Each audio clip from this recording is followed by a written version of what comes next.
The Hellenistic are different from the classical largely in the greater realism and emotion.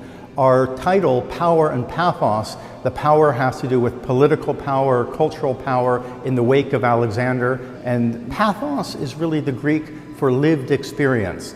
The Hellenistic is the age where we get vivid portraiture, realistic expressions and images of people where we can almost look past their faces, very natural forms, and think we see into their souls and what they're thinking. And this is really the art of portraiture being born in this period.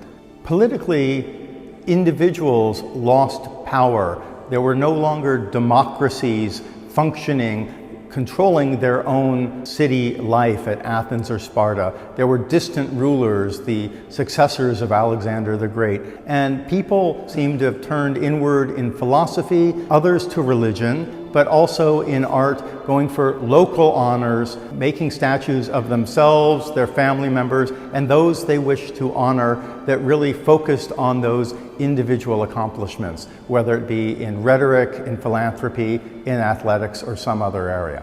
We look at bronze, in this case, as a medium that contributed to artistic developments, to new styles, to new forms of expression, new forms of seeing the human figure, be it the body or faces.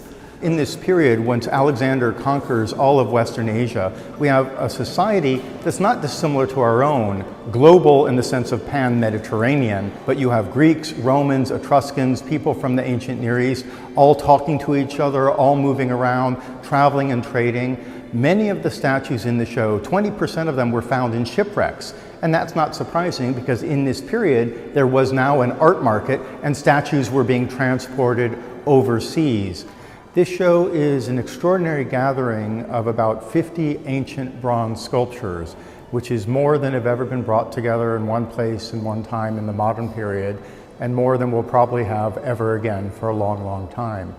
Ancient bronzes were valuable and populated the ancient world in the tens of thousands, but over the centuries, most of them have been melted down and recycled to reuse their bronze as coins, swords, shields, buckets, or even hinges. In antiquity, bronze statues were quite ubiquitous in public squares, in sanctuaries, in places like this. And if you went to a place like this, you were surrounded by them. So the exhibition gives an opportunity to maybe capture some of that. I want visitors to really look closely and see past the broken edges or the hollow eyes and reconstruct in their mind's eye these complete images of individuals that are so vivid and speak to us across time.